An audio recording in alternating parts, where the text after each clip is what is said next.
안녕하세요. 축구 터는 남자 야진입니다. 오늘은 송민규 선수에 대해 얘기해볼까 합니다. 많은 이야깃거리를 낳으며 거액의 이적료와 함께 전북으로 이적한 송민규가 기대에 미치지 못하는 활약을 펼치고 있습니다. 전북 이적 후 출전한 7경기에서 단 한 개의 공격 포인트도 기록하지 못하면서 포항과 전북 팬들의 희비도 엇갈리고 있는데요. 포항에서는 리그 최고의 측면 공격수로 이름을 날린 송민규가 전북에서는 왜 힘을 쓰지 못하는지 오늘은 이 부분에 대해 알아보도록 하겠습니다. 기본적으로 송민규는 상당히 특이한 유형의 윙어라고 할 수 있죠. 발이 빠른 것도 아니고 돌파력이 엄청난 것도 아니지만 특유의 드리블 리듬과 볼키핑 그리고 위치 선정이 장점인 선수입니다. 때문에 송민규는 포항에서 단순히 측면 날개로서의 역할을 맡지 않았습니다. 김기동 감독은 송민규의 장점을 극대화하기 위해 왼쪽 측면의 다양한 공격 선택지를 확보했는데요.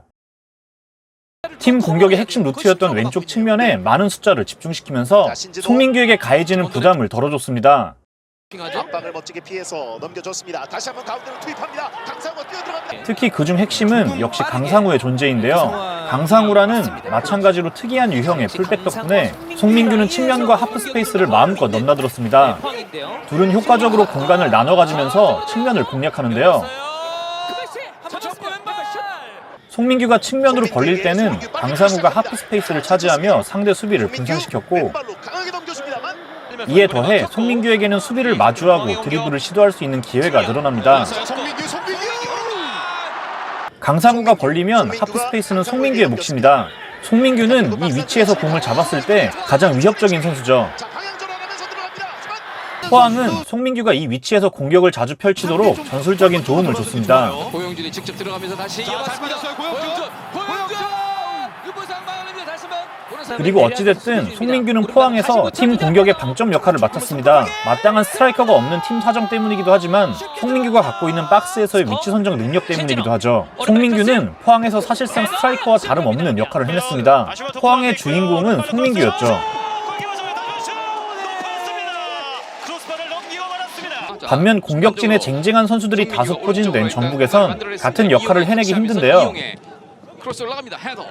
약속된 움직임으로 공간을 만들어주던 포항과 달리 전북에서는 상당히 비효율적인 움직임이 나타납니다.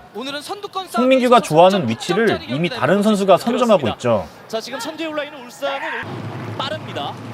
그러니까 보면 볼이 앞쪽으로 나가. 혹은 이렇게 송민규가 넓게 벌려서도 하프 스페이스로 침투해 수비를 분산시켜줄 선수가 없습니다. 뒤쪽에서 볼이 머무는 경향들이 좀 많았는데.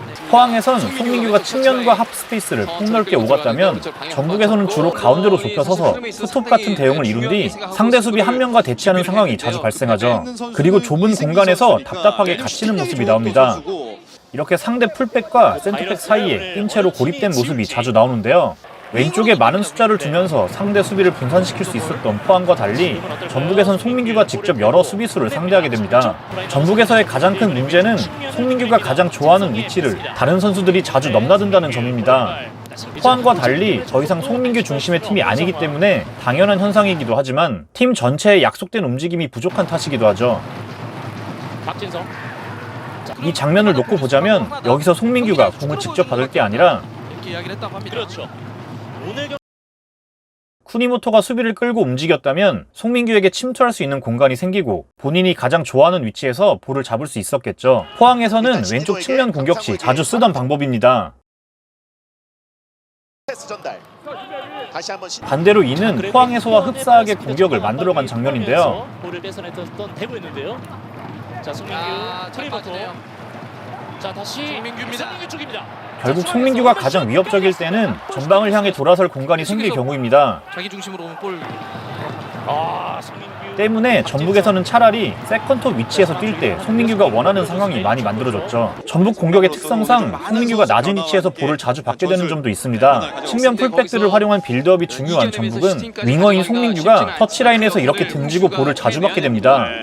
이는 중원에 적은 숫자를 배치하는 팀 전술상 중앙을 거쳐 공격을 풀어나가기 힘들기 때문인데요. 포항에서 수비수가 건네준 볼을 받을 경우와는 확연히 위치의 차이가 있죠. 공격이 좀 한층 고용준의 이제 교체라면 이제 밀집된 수비에서 세밀하게 원투 패스가 또 가능한 선수니까 정리하자면 많은 숫자 지원 속에 하프스페이스와 측면을 폭넓게 넘나들며 팀 공격의 방점 역할을 맡은 포항 시절의 송민규와 달리 단순한 측면 공략을 펼치는 전북에선 좁은 공간으로 좁혀선 채 다른 선수들에게 기회를 만들어줘야 한다는 것이죠. 물론 이는 전북을 상대하는 팀들이 주로 라인을 내려서 수비하기 때문이기도 합니다. 송민규가 한층 더 성장하기 위해 풀어야 할 숙제라고 할 수 있죠. 비록 현재 돋보이는 활약을 펼치진 못하고 있지만 송민규가 가진 재능만큼은 의심의 여지가 없는데요.